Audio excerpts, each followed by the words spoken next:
Hi all of you. మొన్న women's డేకి నేను ఒక కవిత రాశాను అనమాట. సో నా కవితని నా యూట్యూబ్ ఛానల్లో పంచుకోవాలనుకుంటున్నాను.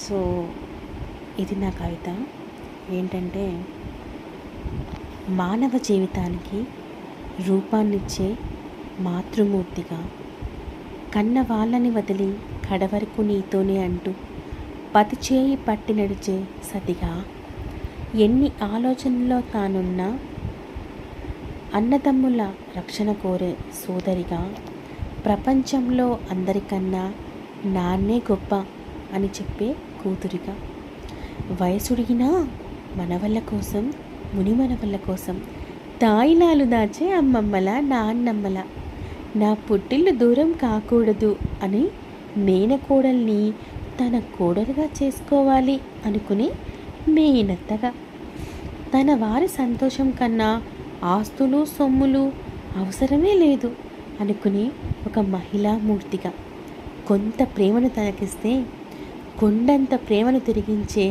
అమృత వల్లిగా, ప్రతి కుటుంబంలోనూ తలలో నాలుకలా ఉండే అతివలందరికీ మహిళా దినోత్సవ శుభాకాంక్షలు. ఇది నేను రాసిన చిన్న కవిత అన్నమాట. మీకు ఎవరికైనా నచ్చినట్లయితే కామెంట్ చేయండి, అలాగే నా ఛానల్ని సబ్స్క్రైబ్ చేయండి. నా మైండ్లో ఏదైనా వస్తే అలా రాసేస్తూ ఉంటానండి.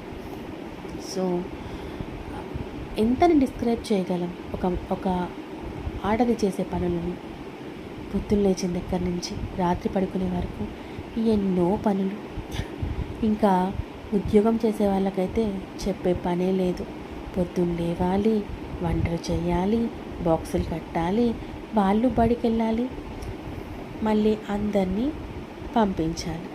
మళ్ళీ సాయంత్రం వచ్చిన తర్వాత అందరూ అలసిపోయామని కూర్చుంటే మళ్ళీ వాళ్ళే తిరిగి పనులు చేయాలి, మళ్ళీ వాళ్ళకు వంటలు చేసి పెట్టాలి. అయ్యో ఎన్ని పనులో చెప్తే అయ్యేది కాదు. చిన్నగా ఉన్నప్పుడు అమ్మ ఎందుకు అలసిపోతున్నా అంటుంది అనిపించేది.